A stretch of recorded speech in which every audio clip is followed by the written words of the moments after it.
Nag-amok sa Maynila ang isang dating CQ na nagpakilala pang pulis. Ang suspect na ingayan daw sa busina kaya nagwala. Balitang hatid ni Bea Pinlac. Sa gitna ng mataong kalsada sa Divisoria sa Tondo, Maynila, linggo ng madaling araw, tila eksena sa pelikula ang tensyon sa pagitan ng dalawang lalaki. Ang lalaking naka-blue na t-shirt, hinabol ng suntok ang isa pang lalaki. Paulit-ulit pa niyang pinabagsak ang motorsiklo na pag-aari ng kanyang nakaalitan. Ang dahilan ng gulo, naingayan umano sa busina ang lalaking naka-blue. Ang suspect po natin ay naingayan po sa busina ng motorsiklo saka ng mga jeep. Doon po nagsimula na makipag-away po siya sa mga motorista sa Divisoria. Ay para naman po siya, sir, gawa ng yung jeep po na una sa kanyang yung sinasakyan kong jeep. Ay busina po ng busina. Sinabihan ko po, gusto mo bang magmadali? Lagyan mo ng pakpak at paliparin mo. Doon po siya nagalit. Tapos pinaakyat niya po, ninahamon niya ako. Agad namang rumesponde ang pulisya pero tila hindi natinag ang suspect. Nagtangka pa raw ang suspect na agawin ang baril ng pulis.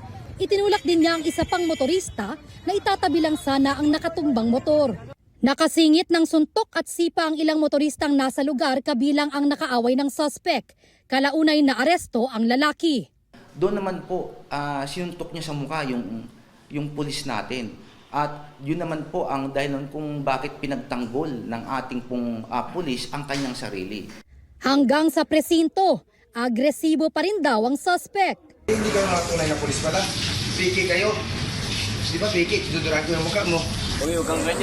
Sumusugod pa rin po siya sa mga pulis natin. Dinuraan po niya yung demesa natin. Nung nasa investigation section na siya, sinusugod pa rin po niya yung arresting officer natin. Napag-alaman na ang suspect ay dating security guard na nagpapakilalang pulis. Kaya nga po, kung mapapansin ninyo, hindi po gumaganti ng suntok yung mga motorista sa kanya dahil natatakot sila dahil nagpakilala nga siyang pulis. Nung naging kalmado na po ang suspect natin, nasabi po niya na meron po siyang family problem. Itinanggi ng suspect na sinuntok niya ang pulis. Hindi rin daw niya sinubukang agawin ang baril nito. Hindi ko po, sir, sinuntok.